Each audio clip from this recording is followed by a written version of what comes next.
As you can see, my fucking Black Ops 3 is being a piece of shit with that loading shit, so it's only allowing me to play one map. Mufasa, wait, I'm gonna do the Easter egg. Let me just simulate game. Yeah, I'm gonna do those. I've heard you share before in this conversation that you're trying to keep the agents that are working on it away from any comment the president might have made. Quite frankly, the president has informed around 6 billion people that he's not real fond of this investigation. Do you think there's a difference in that? Yes. Okay. Well, I think there's a big difference in kicking superior officers out of the Oval Office, looking the FBI director in the eye and saying, hope you let this go. I think if the agents, as good as they are, heard the President of the United States did that, there's a real risk of a chilling effect on their work. That's why we kept it so tight. Okay. You had mentioned before about some news stories and news accounts, but without having to go into all the names and the specific times and to be able to dip into all that, have there been news accounts about the Russian investigation, about collusion, about this whole event, or accusations that as you read the story, you were stunned about how wrong they got the facts? Yes, there have been many, many stories purportedly based on classified information about lots of stuff, but especially about Russia, that are just dead wrong.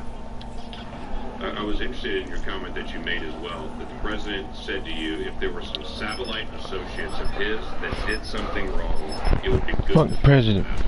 The president seemed to talk to you specifically on March the 30th and say, I'm frustrated that the word is not getting out that I'm not under investigation, but if there are people that are in my circle that are, let's finish the investigation. Is that how you took it as well? Yes, sir. Yes. And then you made a comment earlier about the Attorney General, previous Attorney General, asking you about the investigation on the Clinton emails, saying that you've been asked not to call it an investigation anymore, but to call it a matter. And you had said that confused you. Can you give us additional details on that? Well, it concerned me because we were at the point where we refused to confirm the existence, as we typically do, of an investigation for months. And it was getting to a place where that looked silly because the campaigns were talking about interacting with the FBI. I'm not saying you can't let me fucking skip it. The Clinton campaign at the time was using all kinds of euphemisms, security review. I gotta give me the check down. What was going on? We were getting to a place where the Attorney General and I were both going to have to testify and talk publicly about it. And I wanted to know, was she going to authorize us to confirm we had an investigation? And she said, yes, but don't call it that, call it a matter. And I said, why would I do that? And she said, just call it a matter. And again, you look back in hindsight, you think, should I have resisted harder? I just said, all right, this is an hill worth dying on. And so I just said, okay, the press is going to completely ignore it. And that's what happened when I said, we have opened a matter. They all reported the FBI has an investigation open. And so that concerned me because that language tracked the way the campaign was talking about the FBI. Little point system I got going on. That's concerning. It gave the impression that Always gotta have a point system, my dudes. the FBI because you were handed the campaign language and told to be able to use the campaign. And again, I don't know whether it was intentional or not, but it gave the impression that the Attorney General was looking to align the way we talked about our work with the way a political campaign was describing the same activity, which was inaccurate. We had a criminal investigation open, as I said before, the Federal Bureau of Investigation. We had an investigation open at the time, so that gave me a queasy feeling. Thank you. Thank you, Mr. Chairman. Thank you, Mr. President. I appreciate very much you being here. West Virginia is a very That's a quick tutorial. In this hearing that we're having today. I've had over 600 requests for questions to ask you from my fellow West Virginians, and most of them have been asked. And there's quite a few of them who are quite detailed lines. Hit them all just like that, my nigga. I want to thank you. 1, 2, 3. Baby. Volunteering, but also volunteering to stay and to the classified hearing. I don't know if you had a chance to watch our hearing yesterday. I watched part of it yesterday, and it was quite troubling. My colleagues here asked some very good questions they wanted answers to. They weren't classified. They could have answered in this open setting. They refused to do so. So that even makes us much more appreciative of your cooperation.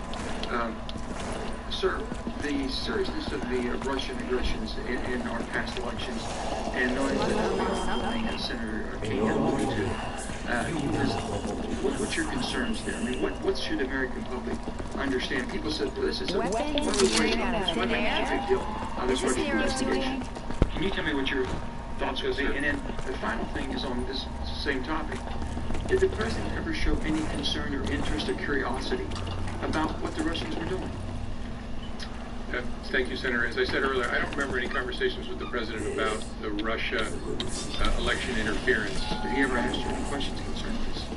Well, there was an initial briefing of our findings. I think there was conversation there. I don't remember it exactly. Watch out for that fucking zombie. What our sources were and what our confidence level was. But after that, I don't remember anything. But the reason this is such a big deal is bitch. we have this big, messy, wonderful country where we fight with each other all the time. But nobody tells us what to think, what to fight about, what to vote for, except other Americans. And that's wonderful and often painful. But we're talking about a foreign government that using technical intrusion and lots of other methods tried to shape the way we think, we vote, we act. That is a big deal. And people need to recognize it. It's not about Republicans or Democrats. They're coming after America, which I hope we all love equally. They want to undermine our credibility in the face of the world. They think that this great experiment of ours is a threat to them. And so they're going to try to run it down and dirty it up as much as possible. That's what this is about, and they will be back because we remain, as difficult as we can be with each other, we remain that shining city on the hill. And dangerous what we're dealing with, and it's needed, is what you're saying. Yes, sir. Do you believe there were any tapes or recordings of your conversations with the president? It never occurred to me until the president's tweet. I'm not being facetious. I hope there are, and I'll consent to the release of them. Both of you are in the same findings here. You both hope there's tapes and recordings. Well, all I can do is hope. The president surely knows whether he taped me, and if he did, my feelings aren't hurt. Release all the tapes. I'm good with it. Gotcha. Sir, do you believe that Robert Mueller, our new special investigator, on Russia will be thorough and complete without political intervention? And would you be confident on these findings and recommendations? Yes, Bob Mueller is one of the finest people and public servants this country has ever produced. He will do it well. He is a dogged, tough person, and you can have high confidence that when it's done, he's turned over all the rocks. You've been asked a wide variety of questions today, and we're going to be hearing more in a classified hearing. Something I'll ask what details of this saga will be, should we be focusing on, what would you recommend us do differently? Not what I needed, but okay. I don't know. One of the reasons that I'm pleased to be here is I think this committee has shown the American people, although we have two parties and we disagree about important things, we can work together when it involves the country. So I would hope you'll just keep doing what you're doing. It's good in and of itself, but it's also a model, especially for kids, that we are a functioning adult democracy. We also had six meetings, 3 times in person, 6 on the phone, 9 times conversations with the president. Did he ever, at that time, allude that you were not performing adequately? Ever indicate that at all? Oh no, in fact, the contrary, quite often. Yeah, he called me one day. I was about to get on a helicopter. The head of the DEA was waiting in the helicopter for me, and he just called to check in and tell me I was doing an awesome job and wanted to see how I was doing. I said, I'm doing fine, sir. And then I finished the call and got on the helicopter. Mr. Cronin, do you believe you would have been fired for Clinton if you come to So much longer. That's a great question. I don't know. Yeah, I don't know. Can't say I've always been by the law. Do you have any thoughts about it? I might have been. I don't know. Look, I've said before, that was an extraordinarily difficult and painful time. I think I did what I had to do. I knew it was going to be very bad for me personally, and the consequence of that might have been, if Hillary Clinton was elected, I might have been terminated. I don't know. I really don't. My final question would be, after February 14th meeting in the Oval Office, you mentioned that you asked Attorney General Sessions to ensure that you were never left alone with the President. Did you ever consider why Attorney General Sessions was not asked to stay in the room? Oh, sure. I didn't. And in that moment, I never talked to him about. No. You never had a discussion with Jeff Sessions on this? No, not at all. On any of your meetings? No. He inquired? Did he show any inquiry whatsoever? What was that meeting about? No. Oh, you're right.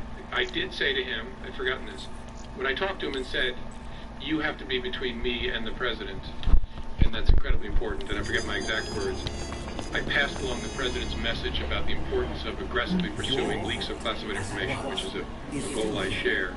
And I passed that along to the Attorney General, I think it was the next morning, in a meeting, but I did not tell him about the Flynn part. Do you believe this arrives to obstruction of justice? I don't know. That's Bob Mueller's job to sort that out.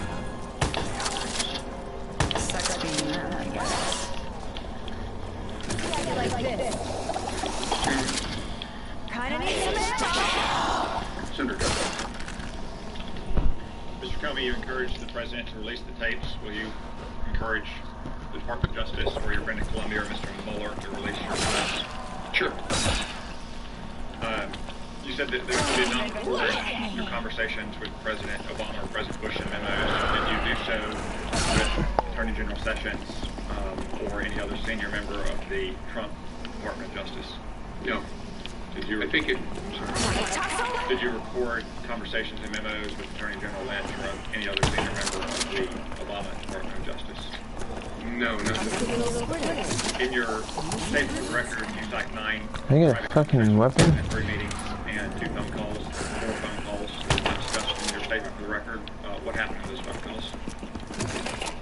The president called me, I believe, shortly before it was inaugurated, as a follow-up to our conversation, private conversation on January the 6th. He just wanted to reiterate his rejection of that allegation and talk about he thought about it more and why he thought it wasn't true, the verified and unverified and salacious parts.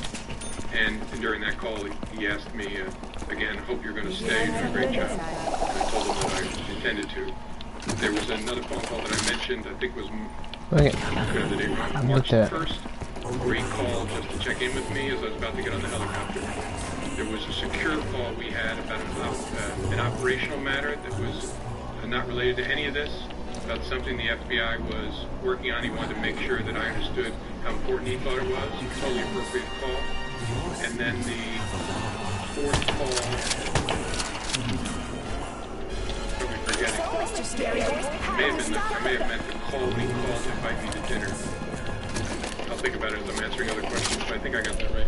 Let's turn our attention to the underlying activity at issue here, Russia's hacking of emails released and the allegations of collusion. Do you believe Donald Trump colluded with Russia? It's a question I don't think I should answer in an open setting. As I said, that we didn't. When I left, we did not have an investigation focused on President Trump. But that's a question that will be answered by the investigation, I think. You referred to a couple statements by one of my colleagues, Senator Feinstein. She was the ranking member on this committee until January, which means she had access to information that she never started yet. She's now the senior Democrat on the Judiciary Committee, and she has access to FBI and most of the stone. On May 3rd, on CNN's Blitzer show, she was asked, do you believe you have evidence that there was in fact collusion between President Bush and Russia during the campaign? She answered not at this time. On May 18th, same show, Mr. Blitzer said, the last time we spoke, Senator, I asked if you had actually seen any evidence of collusion between the Trump campaign and the Russians, and you said to me, and I'm quoting you now, you said, not at this time. Has anything changed since we last spoke? Senator Feinstein said, well, no, it hasn't. Do you have any reason to doubt those statements? I don't doubt that Senator Feinstein was saying what she understood. I just don't want to go down that path, first of all, because I'm not in the government anymore, and answering in the negative, I just worry it leads me deeper and deeper to talking about the investigation in an open setting. I'm always trying to be fair. I don't want to be unfair to President Trump. I'm not trying to suggest by my answer something nefarious, but I don't want to get into the business of saying, not as to this person, not as to that person. On February 14th, the New York Times published a story, the headline of which was, Trump campaign aides have repeated contacts with Russian intelligence. You were asked earlier if that was an inaccurate story, and you said, in the main, would it be fair to characterize that story as almost entirely wrong? Yes. Did you have, at the time that story was published, any indication of any contact with people and Russians, intelligence officers, other government officials, or close associates of the Russian government? That's one I can't answer sitting here. We can discuss that in the classified setting now. I want to turn attention now to Mr. Flynn, the allegations of his underlying conduct, to be specific, his alleged interaction with the Russian ambassador on the telephone, and then what he said to senior Trump administration officials and Department of Justice officials. I understand there are other issues with Mr. Flynn related to his receipt of foreign monies, disclosure of potential advocacy activity on behalf of foreign governments. Those are serious and credible allegations I'm sure will be pursued, but I want to speak specifically about his interaction with the Russian ambassador. There's a story that says, entitled, FBI reviewed phone calls with Russian ambassador, but found nothing illicit. Is the story accurate? I don't want to comment on that, Senator, because I'm pretty sure the Bureau has not confirmed any interception of communications. And so I don't want to talk about that in an open setting. Would it be improper for an incoming national security advisor to have a conversation with a foreign ambassador? In my experience, no. But you can't confirm or deny that the conversation happened, and we would need to know the content of that conversation to know if it was in fact improper. Yeah, I don't think I can talk about that in an open setting. And again, I've been out of government now a month, so I also don't want to talk about things when it's now somebody else's responsibility. But maybe in the classified setting, we can talk more about that. You stated earlier that there wasn't an open investigation of Mr. Flynn in the FBI. Did you or any FBI agent ever sense that Mr. Flynn attempted to deceive you or make false statements to an FBI agent? I don't want to go too far. That was the subject of the criminal inquiry. Did you ever come close to closing the investigation on Mr. Flynn? I don't think I can talk about that in an open setting either. We discussed these more in the closed setting now. Mr. Comey, in 2004, you were a part of a well-publicized event about an intelligence program that has been recertified several times, and you were acting Attorney General when Attorney General John Ashcroft was incapacitated due to illness. There was a dramatic showdown at the hospital here. The next day, you said that you wrote a letter of resignation, signed it before you went to meet with President Bush to explain why you refused to certify it. Is that accurate? Yes, I think so. At any time in the 3.5 times you were the FBI director during the Trump administration, did you ever write and sign a letter of recommendation and leave it on your desk? Letter of resignation? No, sir. Letter of resignation? No, sir. So despite all of the things that you testified to here today, you didn't feel this rose to the level of an honest but serious difference of legal opinion between accomplished and skilled lawyers in that 2004 episode? I wouldn't characterize the circumstances in 2004 that way, but to answer, no, I didn't encounter any circumstance that led me to intend to resign, consider to resign. Thank you. Senator Harris. Director Comey, I want to thank you. You are now a private citizen, and you are enduring a Senate Intelligence Committee hearing, and each of us gets 7 minutes instead of 5 as yesterday to ask you questions, so thank you. I'm between opportunities now, so. Well, you are. I'm sure you'll have future opportunities. You know, you and I are both former prosecutors. I'm not going to require you to answer. I just want to make a statement that in my experience of prosecuting cases, when a robber held a gun to somebody's head and said, "I hope you will give me your wallet," the word "hope" was not the most operative word at that moment. But you don't have to respond to that point. I have a series of questions to ask you, and they're going to start with, are you aware of any meetings between the Trump administration officials and Russian officials during the campaign that have not been acknowledged by those executives in the White House? That's not it. Even if I remember clearly, that's not a question I can answer in an open setting. Are you aware of any efforts by Trump campaign officials or associates of the campaign to hide their communications with Russian officials through Oh no. There you go. I have to give you the same answer, Senator. In the course of the FBI's investigation, did you ever come across anything that suggested that communications records, documents, or other evidence had been destroyed? I think I got to give you the same answer because it would touch on investigative matters. And are you aware of any efforts or potential efforts to conceal communications between campaign officials and Russian officials? I think I have to give you the same answer, Senator. Thank you. As a former Attorney General, I have a series of questions about your connection with the Attorney General during the course of your tenure as Director. What is your understanding of the parameters of General Sessions' recusal from the Russia investigation? I think it's described in a written release or statement from DOJ, which I don't remember sitting here, but the gist was he would be recused from all matters relating to Russia and the campaign or activities of Russia in the 2016 election, I think, something like that.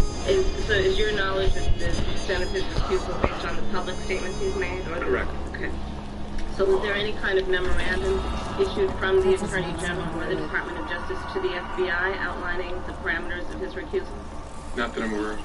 And do you know if he reviewed any FBI or DOJ documents pertaining to the investigation before he was recused? I don't know. And after he was recused, I'm assuming the same answer. Same answer. And aside from any notice or memorandum that was not sent or was, what mechanism or processes were in place to ensure that the Attorney General would not have any connection with the investigation, to your knowledge? I don't know for sure. I know that he had consulted with career ethics officials that know how to run a recusal at DOJ, but I don't know what mechanism they set up. And the Attorney General recused himself from the investigation, but do you believe it was appropriate for him to be involved in the firing of the chief investigator of that case, that Russia interference? That's something I can't answer sitting here. It's a reasonable question, but that would depend on a lot of things I don't know. Like, what did he know? What was he told? Did he realize that the president was doing it because of the Russia investigation? Things like that. I just don't know the answer. You've mentioned in your written testimony in here that the president essentially asked you for a loyalty pledge. Are you aware of him making the same request of any other members of the cabinet? I am not. Do you know one way or another what he... I don't know one way or another. I've never heard anything about it.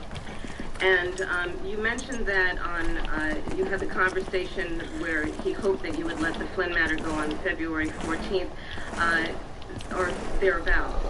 It's my understanding that Mr. Sessions was recused from any involvement in the investigation about a full 2 weeks later. To your knowledge, was the Attorney General, did he have access to information about the investigation in those interim 2 weeks? In theory, sure. As the Attorney General, I don't know whether he had any contact with any materials related to that. To your knowledge, was there any directive that he should not have any contact with any information about the Russian investigation between the February 14th date and the day he was recused himself on March 2nd? Not to my knowledge. I don't know one way or another. And did you speak to the Attorney General about the Russia investigation before? Oh, get out of here, nigga. I don't think so. Do you know if anyone in the department in the FBI forwarded any documents or information or memos of any sort to the attention of the Attorney General? I don't know of any or remember any sitting here. It's possible, but I don't remember. Do you know if the Attorney General was involved, in fact involved, in any aspect of the Russia investigation after his recusal on the 2nd of March? I don't. I would assume not, but I don't. Let me say it this way. I don't know of any information that would lead me to believe he did something to touch the Russia investigation after the recusal. In your written testimony, you indicate that the president, you mentioned that it was inappropriate and that would never happen again to the Attorney General. And apparently he did not reply, and you write that he did not reply. What did he do, if anything? Did he just look at you with their pause for a moment? What happened? I don't remember real clearly. I have a recollection of him just kind of looking at me. There's a danger here I'm projecting onto him, so this may be a faulty memory, but I kind of got his body language gave me the sense like, what am I going to do? Did he shrug? I don't remember clearly. I think the reason I have that impression is I have some recollection of almost imperceptible, like, what am I going to do? But I don't have a clear recollection of that. He didn't say anything. And on that same February 14th, the president to be requesting that you drop the investigation. After that meeting, however, you received 2 calls from the president, March 30th and April 11th, where the president talked about a cloud over his presidency. Has anything you've learned in the months since your February 14th meeting changed your understanding of the president's request? I guess it would be what he had said in public documents or public interviews? Correct. And is there anything about this investigation that you believe is in any way biased or is not being informed by a process of seeking the truth? No. The emails that we offer great, especially given who that person is, great comfort to Americans. This will be done independently, confidently, and honestly. Do you believe that he should have full authority, Mr. Mueller, to be able to pursue that investigation? Yes, and knowing him well I bet. over the years, if there's something that he thinks he needs, he will speak up. Do you believe he should have full independence? Oh yeah, and he wouldn't be part of it if he wasn't going to get. I don't change back. Senator Corn. Thank you, Mr. Chairman. Mr. Comey, I'll repeat what I've said at previous hearings, that I believe you're a good and decent man Oh, you bitch. who's been dealt a very difficult hand, starting back with the Clinton email investigation. And I appreciate your willingness to appear here today voluntarily. Yo. Those are Come on. just whenever an FBI agent has reason to believe Come here. a crime has been committed, do they have a duty to report it? That there's a legal duty to report it. You certainly have a cultural, ethical duty to report it. You're unsure whether they would have legal duty? Yeah, that's a good question. I'm not thought of it before. I don't know where the legal. There's a statute that prohibits misprision of a felony, knowing of a felony, and taking steps to conceal it. This is a different question. So look, let me be clear. I would expect any FBI agent who has recent information about a crime being committed to report it. Me too. But where you rest that obligation, I don't know. It exists. And let me ask you as a general proposition, if you're trying to make This place doesn't look an like it's investigation go that is firing an FBI director at Apply that idea. It doesn't make a lot of sense to me, but I'm obviously hopelessly biased, given that I was the one fired. That was a close one. it's Given the nature of the FBI, I meant what I said. No indispensable people in the world, including at the FBI, that there's lots of bad things about me not being at the FBI. Most of them are for me. The work's going to go on. here today has impeded the investigation of the FBI or Director Mueller's commitment to get to the bottom of this from the standpoint of the FBI and the Department of Justice. Would you agree with that? Correct. Especially the appointment of former Director Mueller is a critical part of that equation. Let me take you back to the Clinton email investigation. I think you've been cast as a hero or a villain, depending on whose political options being endorsed. At many different times during the course of the Clinton email investigation, even now perhaps. But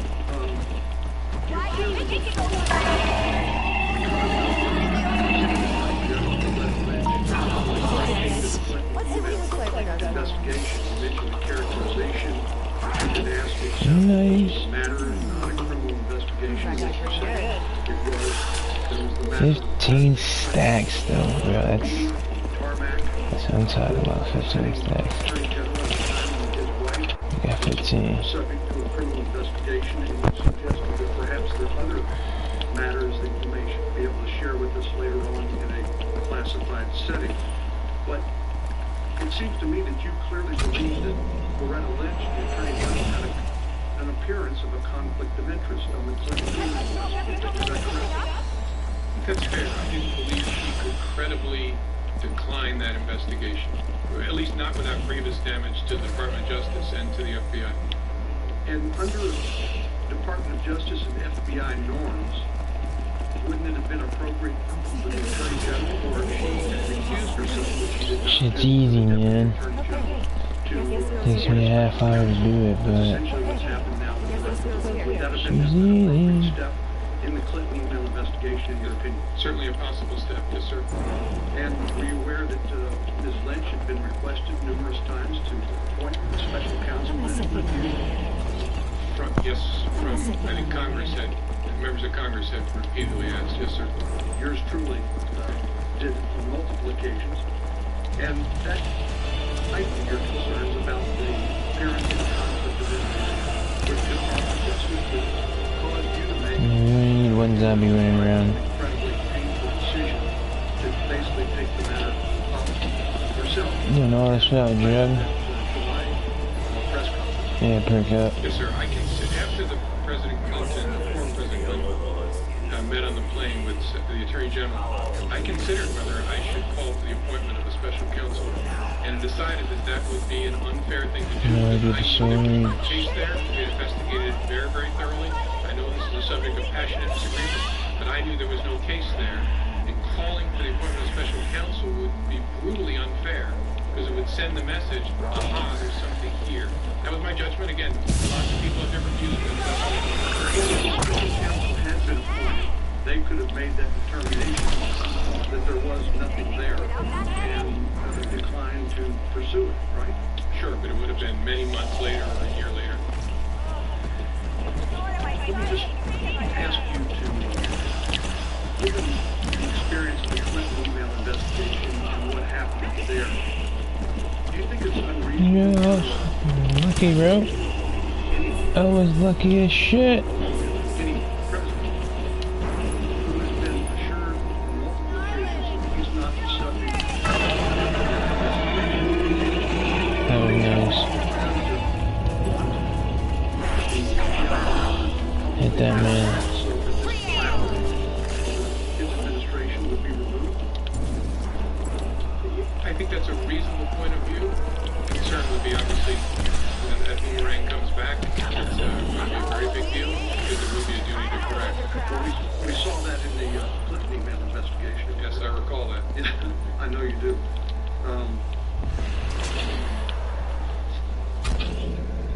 So let me ask you finally in the minute we have left, there was this conversation back and forth about loyalty, and I think we all appreciate the fact that an FBI director is a unique public official in the sense that he's a political appointee in one sense, but he has a duty of independence to pursue the law, pursuant to the constitutional laws of the United States. And so when the president asked you about loyalty, you got in this back and forth about pledging my honesty. And then it looks like, from what I've read, you agreed upon honest loyalty or something like that. Is that the characterization? Yes. Thank you very much. Yes, sir. Senator Reid. Thank you, Mr. Chairman. Thank you, Director Comey. There have been press reports that the President, in addition to asking you to drop the Flynn investigation, has asked other senior intelligence officials to take steps which would end the investigation in Russia. The reports that he's asked DNI codes and Admiral Rogers to make public statements violating him or taking the pressure off him. And also reports about Admiral Rogers and Director Pompeo to intervene, to reach out to the FBI and ask them. Are you aware of any of these information with respect to any of these allegations?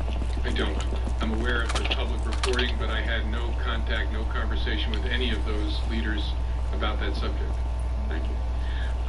You have testified that you interpret the discussion with the President about Flynn as a direction to stop the investigation. Is that correct? Yes. You testified that the President asked you to lift the cloud. Making public statements exonerating him and Oh, shit. you refused, correct? Oh, yeah. I didn't do it. I didn't refuse the see what we could do, and then the second time he called, I told him in substance that's something your lawyer will have to take up with the Justice Department. And part of the underlying logic was that we've discussed many times throughout this morning is the duty to correct. That is one of the theoretical issues, but also a very practical issue. your feeling that the direction of the investigation could in fact include the president? Well, in theory, I mean, as I explained, the concern of one of my senior leader colleagues was, if you're looking at just the campaign in Russia, the person at the head of the campaign is the candidate. So logically, this person argued that the candidate's knowledge, understanding, will logically become a part of your inquiry. I hate this part. And so I understood that argument. My view was that what I said to the president was accurate and fair to him. I resisted the idea of publicly saying it, although if the Justice Department wanted to, that I would have done it, because of the duty to correct and the slippery slope problem. And again, also you testified that the president asked you repeatedly to be loyal to him, and you responded to be honest. That's the first one. I think your way of saying, I'll be honest, and I'll be the head of the FBI independent. Is that fair? Correct. I tried honest first, and also, and you see it in my testimony, I also tried to explain to him why it's in his interest, and every president's interest, for the FBI to be a part, in a way, because its credibility is important to a president and to the country. And so I tried to hold the line. I got Anything about first player, you can always write them down. He said honest loyalty, and then I acceded to that as a way to end this awkwardness. The culmination of all of it is you're summarily fired. Any explanation or anything else? Well, there was an explanation. I just don't buy it. Well, yes. So you're fired. So do you believe that you were fired because you refused to take the president's direction? Is that the ultimate reason? I don't know for sure. I know I was fired. Again, I take the president's words. I know I was fired because of something about the way I was conducting the Russia investigation was in some way putting pressure on him, in some way irritating him, and he decided to fire me because of that. No. I can't go farther than that. The Russian investigation, as you pointed out, and all my colleagues have reflected, is one of the most serious hostile acts against this country in our history, undermining the very core of our democracy and our elections. It is not a discrete event. It will likely occur. It's probably being prepared now for 19 and 20 and beyond. And yet, the President of the United States fires you because, in your own words, some relation to this investigation.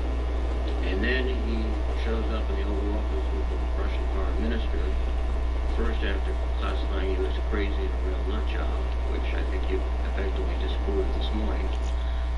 He said, I face great pressure because of Russia, that's taken over.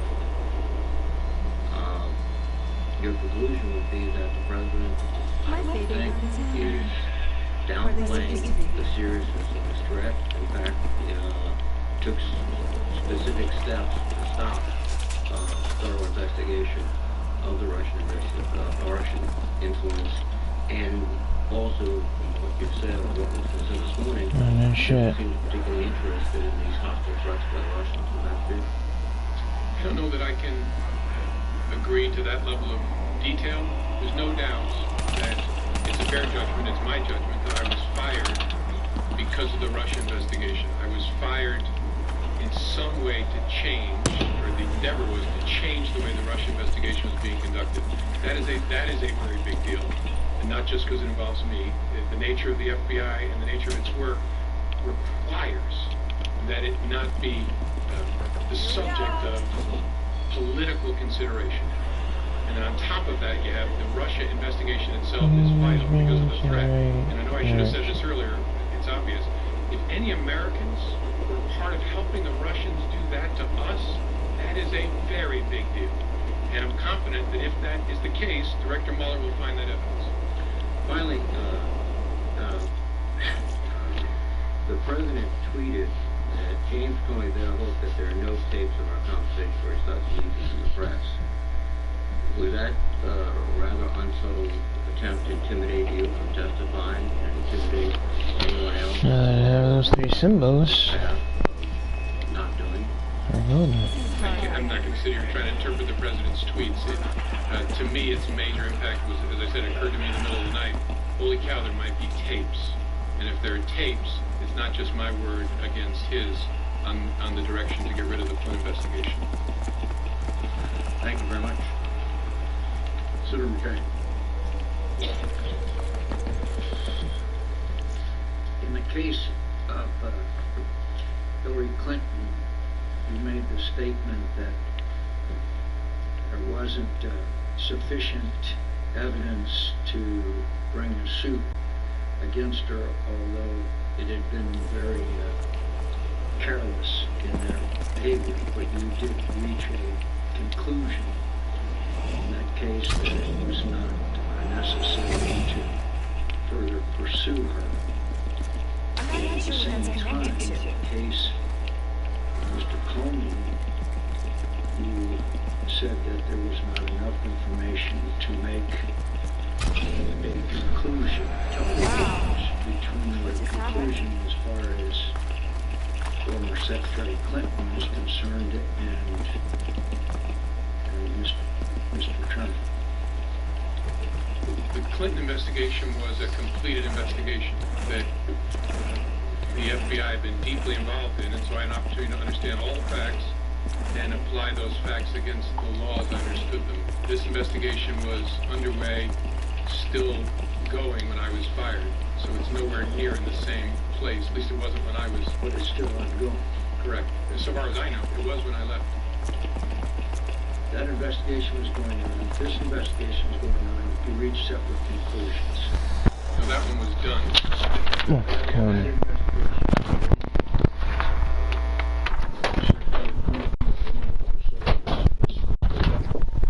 Yes, as of July the 5th, the FBI completed its investigative work, and that's what I was announcing, what we had done and what we had found.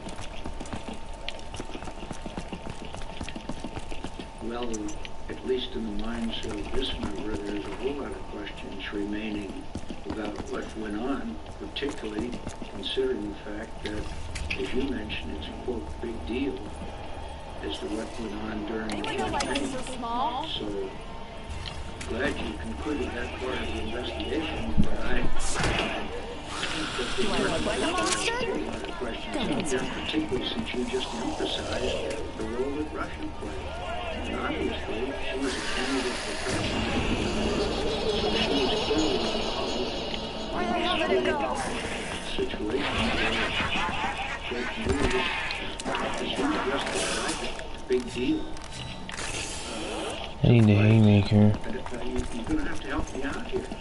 In other words, we're complete the investigation of anything that former Secretary Clinton had to do with the campaign is over, and we don't have to worry about it anymore.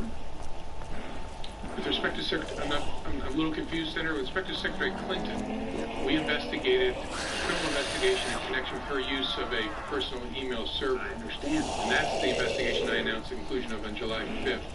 So, but at the same time, you made the announcement there would be no charges brought against then Secretary Clinton for any activities involved in the Russia involvement in our engagement in our election.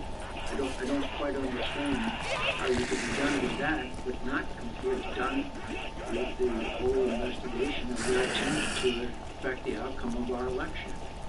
No, I'm sorry. We're not, at least when I left, when I was fired on May the 9th, there was still an open, active investigation to understand the Russian efforts and whether any Americans work with them. But you've reached the conclusion that there's no reason to bring charges against Secretary Clinton.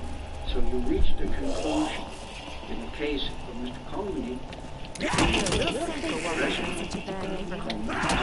sir. In the case of President Trump, you have been on the investigation. So you have one candidate who you're done with, and another candidate that you have a long way to go.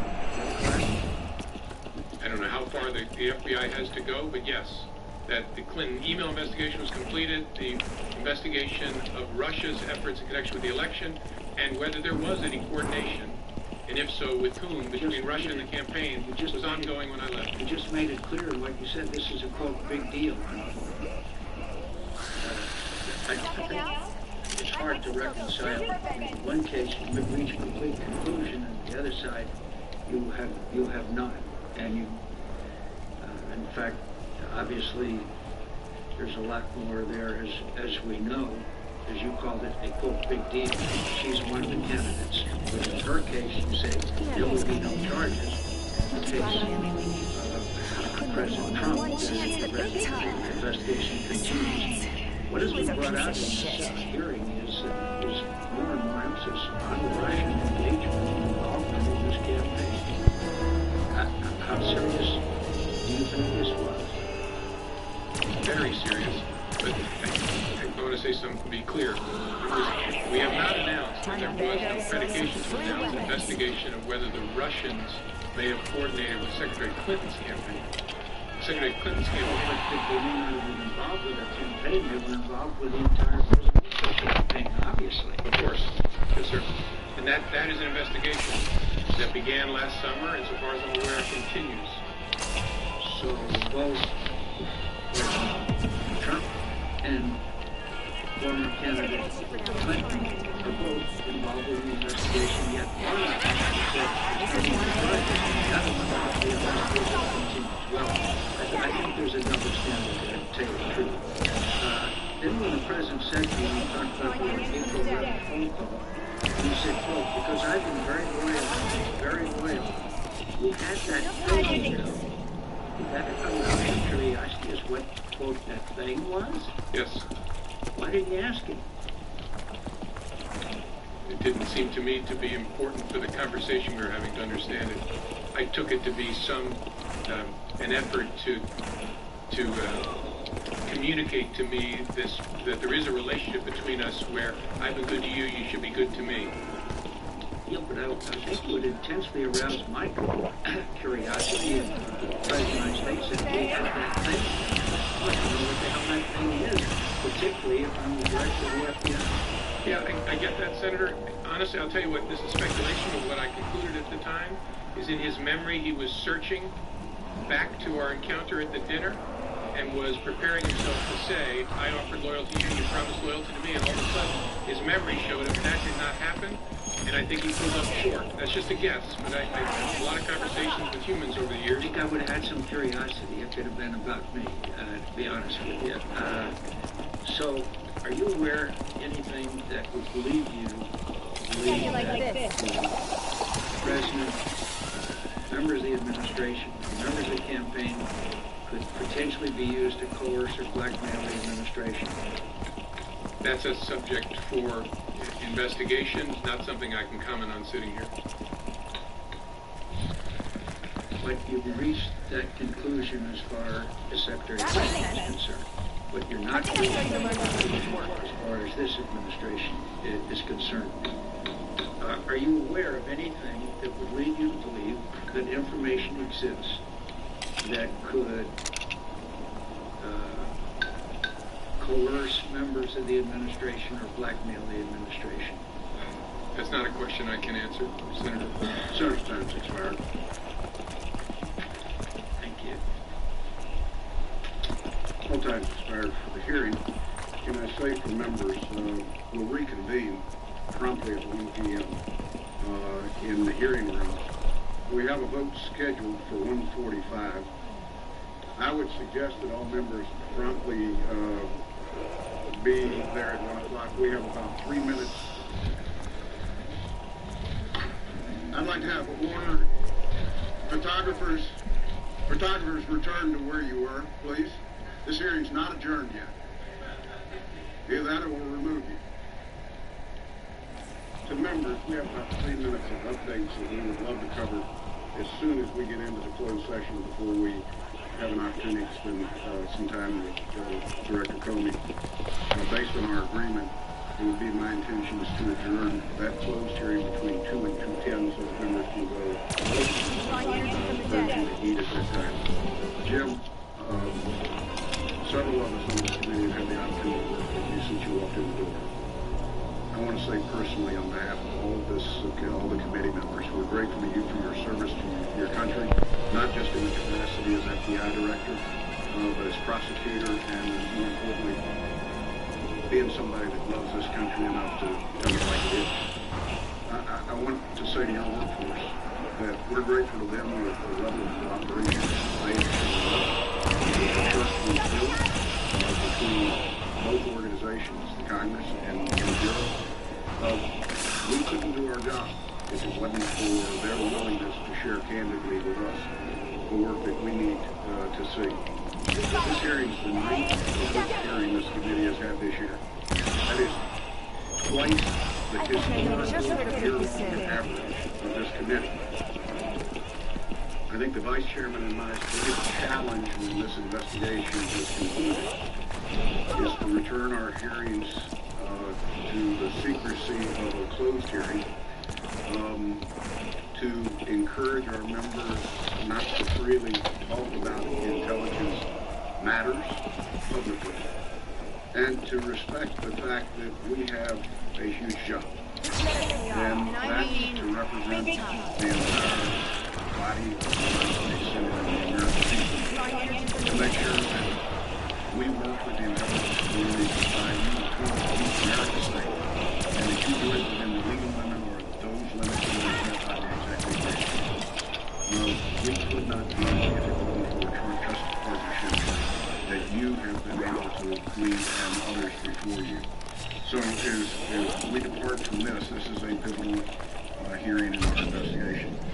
We're grateful to you for the professionalism you've shown and your willingness. I will turn to the Vice Chairman. I simply want to echo one again, thanks for your appearance, and there clearly still remain a number of questions. One thing I want to commit to you, and more importantly, I think, Chairman, I want to commit to all those who are still potentially watching and following. I just realized. There's still a lot of unanswered questions, and we're going to get to the bottom of this. We're going to get the facts out. The American people deserve it. There's the questions around communications of Trump officials and Russians, but there's also the macro issue of oh no shit, I got another one. Continue. I think it's very important for all Americans to realize that threat is real, it is continuous, it is not just towards our nation, it is all towards all Western democracies, and we have to come to a solution set. Thank you, Mr. Chairman. Director Comey, thank you once again on behalf of the committee. This hearing is adjourned.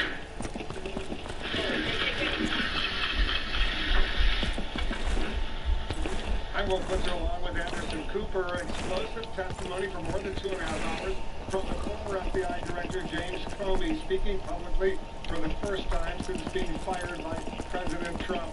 Comey calling the president and his White House team liars on several occasions and saying that he felt that President Trump's words about Michael Flynn was fired as National Security Advisor represented a directive or order to him. Comey also revealed that he deliberately had a friend leak details of his memos of his conversations with the president in order to create a groundswell for a special counsel, Robert Mueller, the former FBI director, who has been named. We're standing by to hear to get official response. The president's private outside speaking over the White House coverage of this meeting. Let's get quick reaction from all of our reporters and analysts who are with us. And Yanabash, the White House did not waste any time. Sarah Huckabee Sanders, the Deputy White House Press Secretary, telling reporters, so I can definitely say the president is Not exactly a White House press secretary to have to say, but she did have to say that to defend the president of the United States, because as you said, James Comey called the president the actual word liar, multiple times, and sometimes he didn't use that word, but he suggested that the president was that was the feeling that he had in that dramatic moment that he described many times on Valentine's Day earlier this year in the Oval Office, when he asked him to clear the room, had the discussion with him, and had the feeling that he was going to be big, which is why he remembered everything. But look, I think at the end of the day, this is still one person's word against another. And certainly he chose contemporaneous notes, and that is incredibly important. But as you say, when it comes to the during the public opinion, the people who are predisposed to believing a president probably are still going to do that. Here's something I found amazing about this extraordinary. Isn't just that James Comey admitted that he asked a friend of his oh no, there's something too. It's fucked up. But then he said that he did it because he wanted to spur a special counsel. We said before, he might not be a Democrat, he might not be a Republican, but boy, is this guy in the middle. To sort of have the wherewithal to do that and to sort of think 10 steps ahead and want that to be the case, that just gives you an asset. It's not just a policy he wants to expect something and he wants to get to the point of something like that, and he knows exactly how to do it and use the institutions of Washington and the media to make that happen. Holy shit, they got 3. How things work.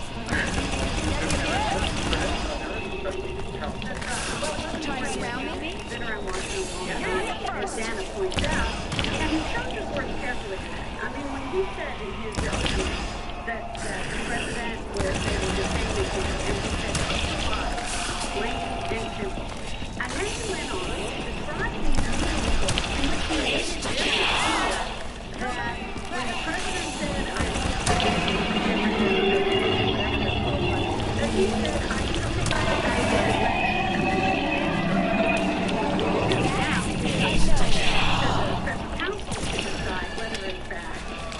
that constitutes obstruction, and perhaps it's up to the Congress in a political sense, but he also intimated this quid pro quo that he felt was going on the part of the president, which is, you asked for today, and you didn't get anything for it. And he said he asked for his loyalty in terms of the context of getting him to do what he wanted. In other words, you get to stay in your job if you behave the way I want you to behave. And I think that's pretty damning.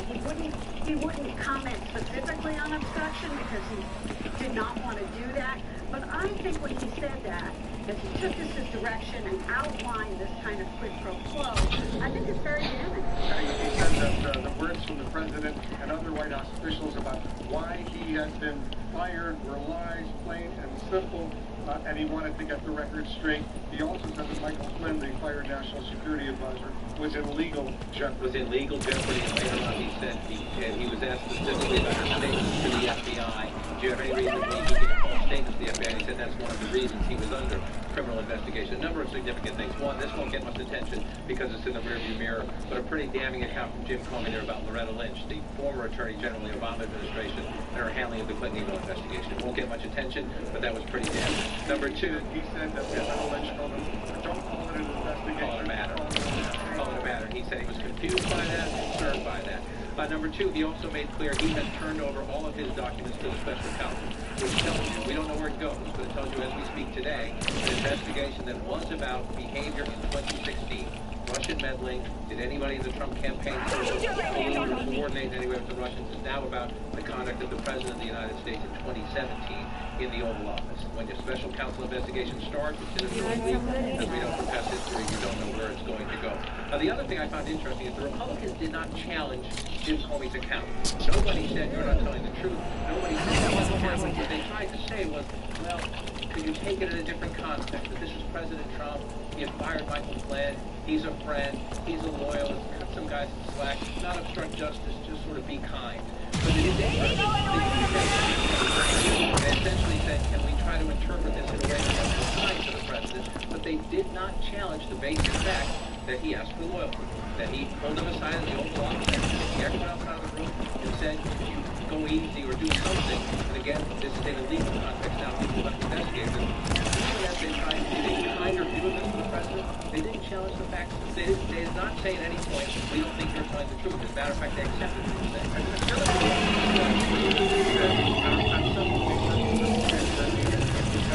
And at one point, Comey said, for authority, I hope that's right. Donald Trump said that there were critiques in quotation marks in those chief military case. I think we talked to the Secret Service. So that's history. Going forward, what is White House's strategy? I just about as much as I can take from the president's personal alternatives, the new strategy that this White House has. It's mainly been through Twitter. There were sort of suggestions that the president might tweet his way through this hearing, live tweet it. that would have been something. I don't think he's tweeted at all. So this is just a visual statement from the lawyer and stuff like that. What's interesting, I think, for the Republicans is they very much wanted to focus on Jim Comey's why he resigned when he kind of talked about that.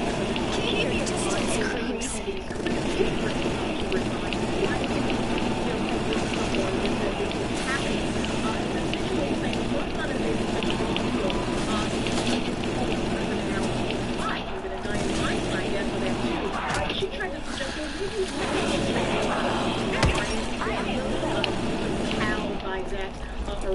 by that setting. So that was really more courageous, and that he wasn't happy courageous. Maybe he should have been more forthright and stormed down because he couldn't do this. But he admitted, I didn't do that. The other thing that was so interesting is he kept giving us these little breadcrumbs today about areas that perhaps the special counsel will be looking at. And in terms of the Attorney General Sessions, he said, that his role in the Russia probe may be more problematic than we know, but he could not discuss it publicly.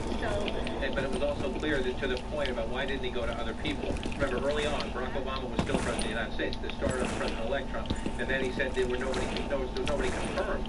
So they was all acting to the Trump. He decided he would go down the road. This is again an earlier chapter. Can I just say really quickly, big picture? The irony of this whole thing is that the President of the United States, over and over again, was trying to get James Comey to tell the American people that he is not under investigation. And in this hearing, James Comey, purposely or not, made clear that since the special counsel has the memos about these conversations, that perhaps it wasn't that wasn't so at the time, that the President wasn't a part of the investigation or under investigation, but now he might be for to get the FBI director to say publicly that he wasn't. The memos, I have no problem if the public sees those memos. This Columbia University Law Professor currently has those memos. We'll see if they're going to be released. I'm surprised they weren't angrier about that.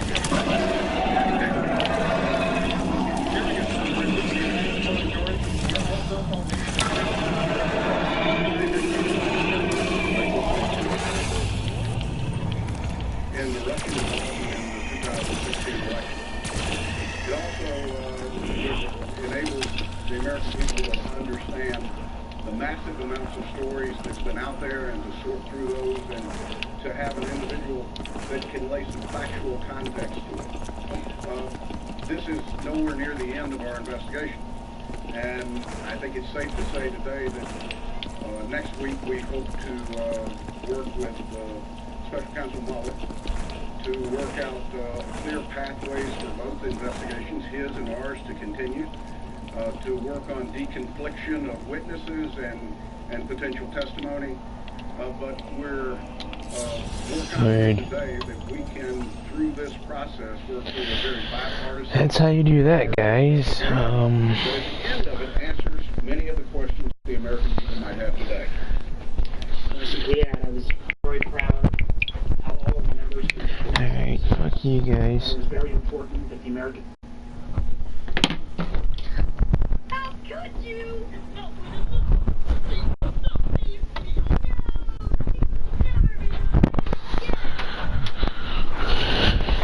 Alright, let me see.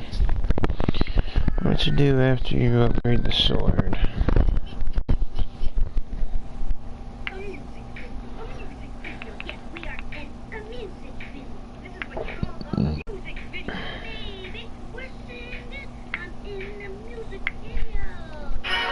I'm looking at some of the country's finest thugs. And of course, young Mozart in a go-kart over there. People love great bank robbery stories. So let's give them something bold, shameless, and brazen as to talk about over their lattes. You got some hot right there. That's my baby. Baby Driver, rated R. So what's going on, guys? A secret room. There are 4 spots in the tricky, but use a lot of the map space. sword. Now once all 4 players have an upgraded sword, you can continue on to the next objective. Now in Nero's lair, there is a bookshelf containing some jars. One player needs to go and hold square or X on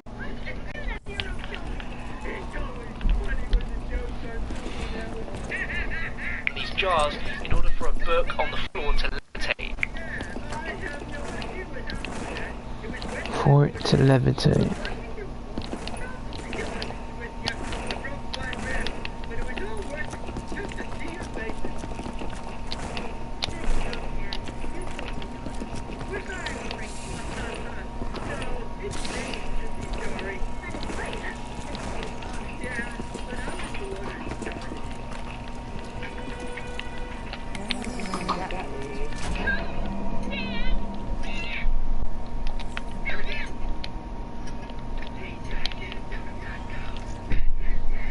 Now this will cause a flag in the rift area to suddenly appear on the ground.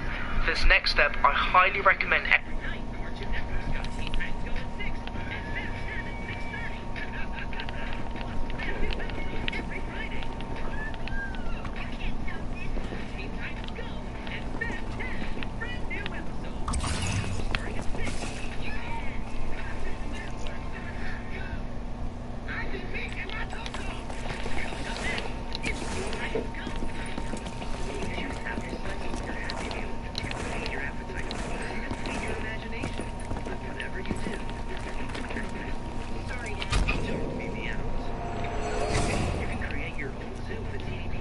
everyone has a shield, juggernog, speed cola, and enough points to buy the civil protector. Now picking up the flag causes an infinite spawn of meatballs and parasites coming towards you, so you need good firepower in order to survive this step. Now one player should go down to the rift to pick up the flag and run up to the square, where you'll notice lightning bolts coming from the ground. There are Alright, so let me finish building that shit before I grab that.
That was a close one.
Nice.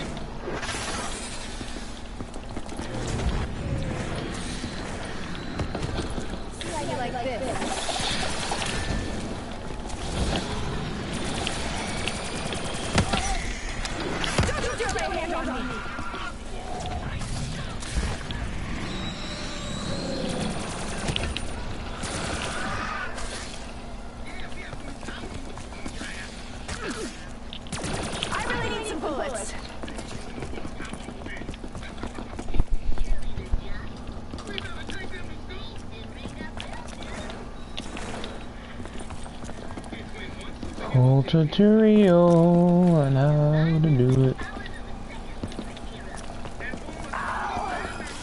That's a little too close there. Let's establish that.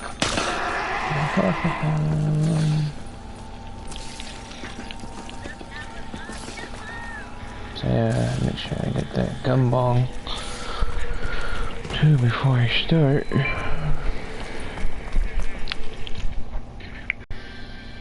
2 lightning bolts in the square, 2 in the footlight district, 2 in the waterfront district, and 2 in the canal district. Now placing down the flag on top of one of these lightning spots causes the flag to start to charge up, but you must pay attention as the Shadow Man will start spawning during this, trying to summon a spell on the flag to fail your progress.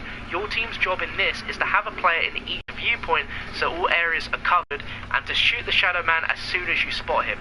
Now a Silver Protector is really useful during this step for taking up towards you, but the new Apothicon Servant Wonder Weapon works great too, and little Arnies are also very useful at keeping the meatballs away. Now once you've shot the Shadow Man in 4 different positions, the flag should make a ding noise. Have one player pick up the flag and a max ammo will appear.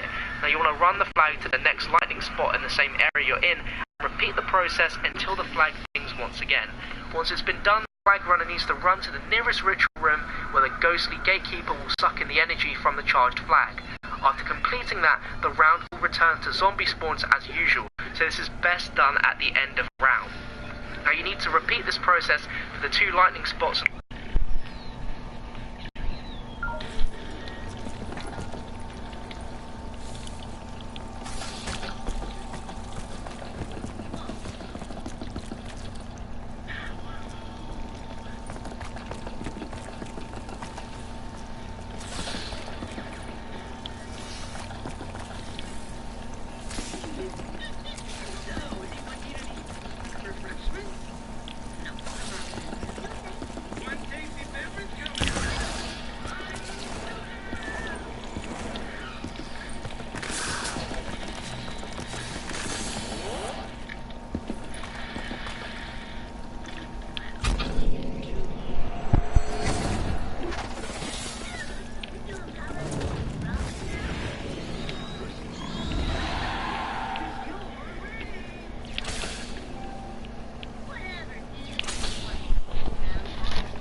progress.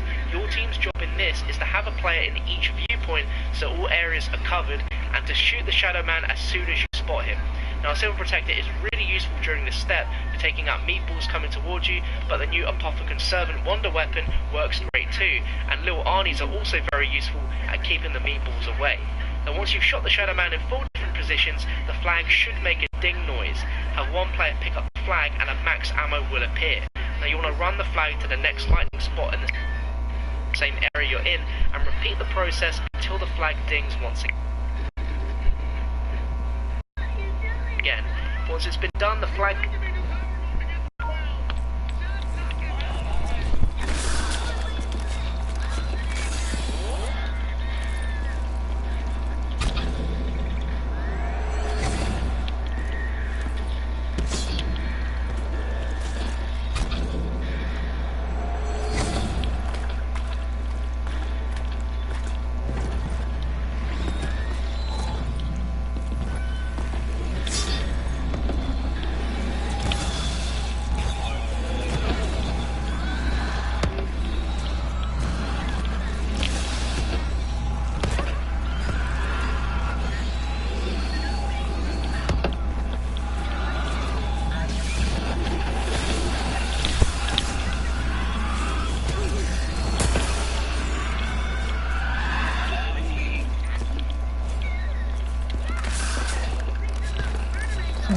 bitch.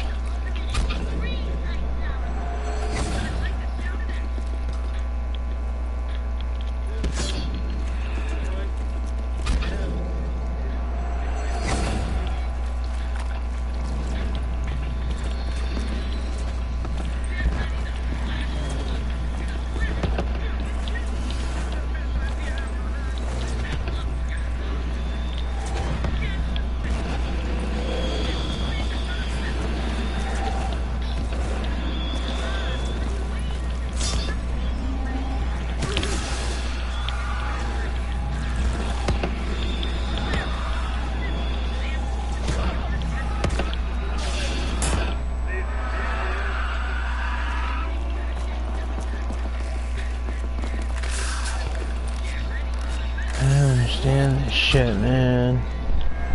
I'm shooting the fucking guy.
Got it.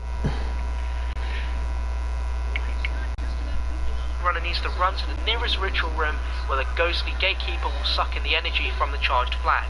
After completing that, the round will return to zombie spawns as usual, so this is best done at the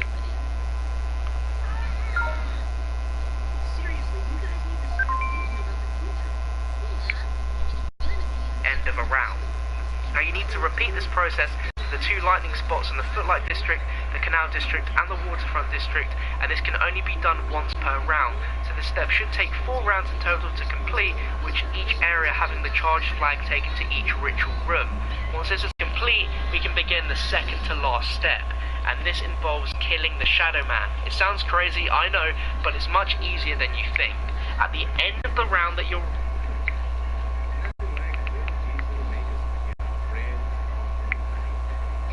Yeah, it's gonna be different.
Zombies left and have everyone enter the Pack-a-Punch room in the rift.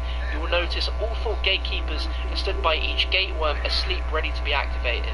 Now around 10 zombies or so will spawn in here, so have some teammates crawl at them with a ray gun or have one person run them around the ritual table. Once in this room you cannot leave until you've completed this step, so make sure you have some good weaponry. Now to advance, all 4 gatekeepers need to be activated by holding square or X on them. This will cause a surge of power to go towards the Shadow Man in the middle, breaking his bubble.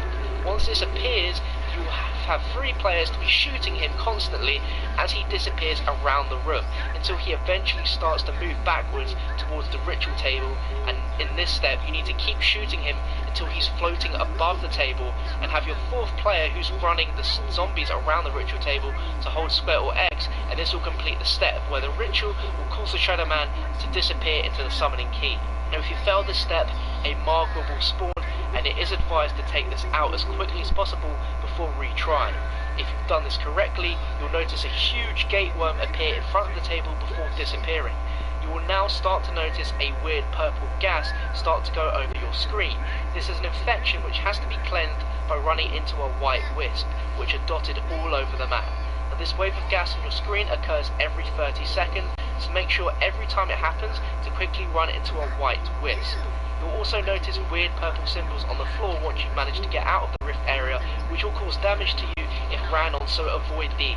At this point, Margwas will also start spawning in with purple heads rather than the usual orange ones. Now, killing one Margwa will activate a purple fountain around the map, allowing you to enter Beast Mode. You will notice once entering Beast Mode that you now have Infinite Beast Mode, and this will only deplete by taking damage from Margwas, running over purple symbols, or not cleansing yourself, but you can get back into Beast Mode again once it's depleted anyway. Now, to complete this final step, 3 players need to be situated by each train station in the map. Inside each train station, on the ceiling, there will be a little power box which can be zapped in Beast Mode. The other remaining player needs to be in the square in front of the giant gateworm in Beast Mode, ready and waiting. Have one player call the train to any location whilst human, and then have them go into Beast Mode. The player by the square needs to call out when the train is about to squish the giant gateworm and have...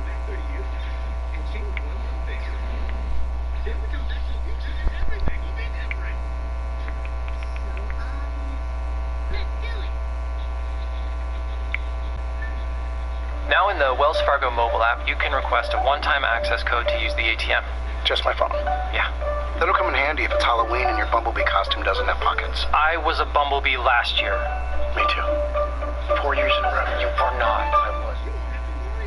Hey guys, what is going on? My name is NoJ456, and today I'm extremely excited to bring you guys the full Easter egg tutorial, including the last step of the Easter egg for the Shadows of Evil main Easter egg. This thing was... shock my tracks. And then the person in the middle, once the worm gets hit, the train will be coming. It will hit the worm, it'll destroy the worm, it'll kill the worm for a few seconds. It has about 3-second window after you kill the worm. So after you kill the worm is going to...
Especially when you use candles.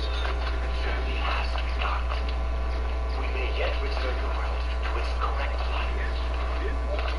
Is there a notebook to go with this? Hey, this area is under police control.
Mom.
it 4 times.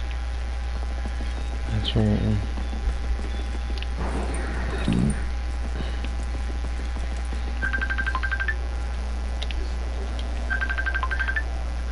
Oh, you see it there. Yeah, this way. Yeah.